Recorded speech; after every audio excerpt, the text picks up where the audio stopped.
Nouvelle semaine, nouvelle vision. Mesdames, mesdemoiselles et messieurs, bonjour. Bienvenue à ce rendez-vous de l'information dont voici les grands titres. Le président Patrice Talon a annoncé à ses proches sa volonté de se présenter à la présidentielle 2021. Vous suivrez dans ce journal l'avis de quelques Paraquois sur cette décision.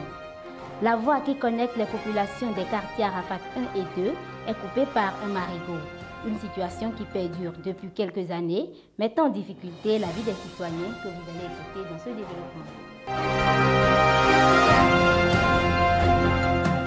De nouveau, bonjour. Quitter Arafat 1 pour Arafat 2 nécessite un grand effort et quelques techniques en natation.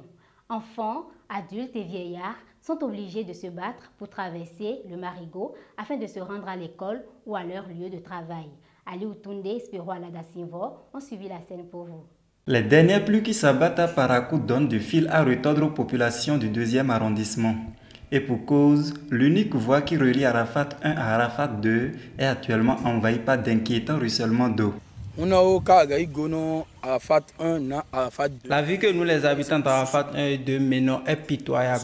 Nous voyons la voie, mais pas de passage à cause de l'eau. Par exemple, pour passer d'Arafat 1 à Arafat 2, tu dois passer par Baka. Le marigot là, maintenant, ça nous donne beaucoup de difficultés. À cause des enfants, l'école, les élèves qui travaillent pour aller à l'école, pour travailler c'est difficile. Et les mamans aussi, pour aller marcher c'est difficile. Tout le monde c'est difficile à traverser. En est passé, ça a même tué 2 enfants ici, les enterrés, tout près ici. Regardez comment les enfants souffrent. Même nous les grands, nous souffrons aussi. Voyez comment le moteur de la moto s'est coupé dans le marigot. Nous sommes vraiment en difficulté. Plusieurs démarches ont été déjà menées par les riverains, mais sans suite. Cependant, ils continuent par multiplier les cris de cœur. Ils ont venu tout regarder, quand même zéro. Ils n'ont pas trouvé celui qui va nous soulager pour nous faire un truc là, pour nous faire une pont là, pour trouver le passage. Nous demandons d'aide à toute personne pouvant nous aider à construire un pont pour faciliter le passage. Je lance un appel aux autorités de bien vouloir nous venir en aide en nous construisant un pont. Vivement que les autorités se penchent le plus tôt possible sur la situation pour soulager l'un des quartiers les plus concentrés de la cité des Koubourou. Toujours dans le secteur routier, cette fois-ci dans le 1er arrondissement de Parakou, la principale voie d'accès au quartier Ourou Tokoro est dans une situation très critique. Les conducteurs à 2 ou 4 roues et même les piétons sont confrontés à une impraticabilité notoire. Estelle Toviro et Spiro Aladasinvo sont allés faire le constat. L'unique voie d'entrée et de sortie du quartier Ourou Tokoro, situé dans le 1er arrondissement de la ville de Parakou, est dans un état inquiétant. Déjà difficile à pratiquer en saison sèche, la période de pluie a empiré la situation pour les usagers. La voie que nous utilisons toujours pour sortir et pour rentrer dans le quartier, c'est inaccessible. Alors qu'il y a des fonctionnaires qui doivent aller au service, les écoliers qui doivent aller aussi à l'école, les enseignants, nos femmes, nos mères qui doivent aller au marché.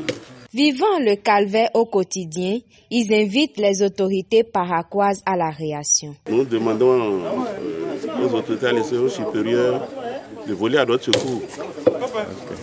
Ni moto, ni voiture, ni piéton ne peut passer. Ils peuvent agir promptement, ça fera notre fierté dans le quartier. Vivement que le cri de détresse ne tombe dans les oreilles dessous. Je vous l'annonçais en titre, le président de la République du Bénin, Patrice Talon, a annoncé dans un cercle très restreint sa volonté de se présenter pour son second mandat. Quelques Paraquois ont apprécié cette décision du chef de l'État. Ils sont au micro de Ali Outounde et de Spiro Aladasinvo. Vu ce que Talon a réalisé et continue de réaliser, moi, je ne fais que souhaiter qu'il revienne pour les élections présidentielles de 2021. Parce qu'on estime qu'il a des projets qu'il a commencés et qui ne sont pas encore réalisés et qu'il souhaiterait bien revenir, les finir et partir.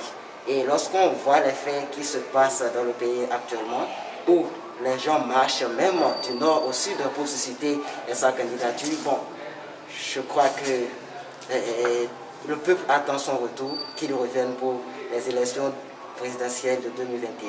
Le président Patrice Talon, en venant lors de cette campagne en 2016, avait promis faire un mandat unique. Et à voir, je ne dis pas qu'il n'a pas fait de réalisation, il a beaucoup réalisé. Mais lorsqu'on veut faire quelque chose et qu'on dit qu'on veut faire un mandat unique, il faut respecter. Nous savons comment ça se passe lorsque les présidents reviennent pour un second mandat.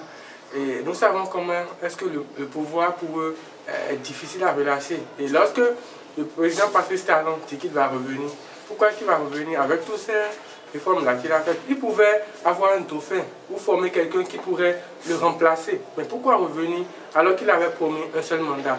Et prochainement, on aura du mal à croire en ce qu'il dit. Le processus d'actualisation du fichier électoral a été lancé depuis le 1er octobre dernier. À Parakou, l'affluence au niveau des lieux d'affichage n'est pas encore ce qu'il faut. Une équipe de notre rédaction a fait le constat. Depuis le 1er octobre dernier, le COSLEPI a lancé l'opération d'affichage de la liste électorale. À Parakou, la vérification des données identifiant par les citoyens suit timidement son cours. Rencontré à Ladji Farani dans le 2e arrondissement, ce citoyen est déjà passé à l'action. Comme j'ai entendu, je suis allé vérifier. Bon, ma mère est là, elle ne pourra pas se déplacer. J'ai profité pour aller regarder pour lui aussi. Quand j'ai regardé pour moi, tout est bien écrit. Il n'y a pas de faute. Tel que je me suis enregistré, c'est comme ça que c'est sorti. Cette phase qui consiste entre autres à effectuer la correction des erreurs nominales et l'extraction des doubles inscriptions s'achève dans quelques semaines. Par conséquent, je conseille aux concitoyens du quartier, en général tous les citoyens béninois, d'aller vérifier leur nom, si c'est bien écrit, si là où ils ont l'habitude de voter, si c'est là où ils ont trouvé leur nom. Pour rappel, l'actualisation de la liste LEPI s'inscrit dans le cadre de l'élection présidentielle de 2021. C'est la fin de ce journal. Merci de nous avoir suivis. L'information reste en continu sur le www.nordbenin.bj. Bon début de semaine à tous.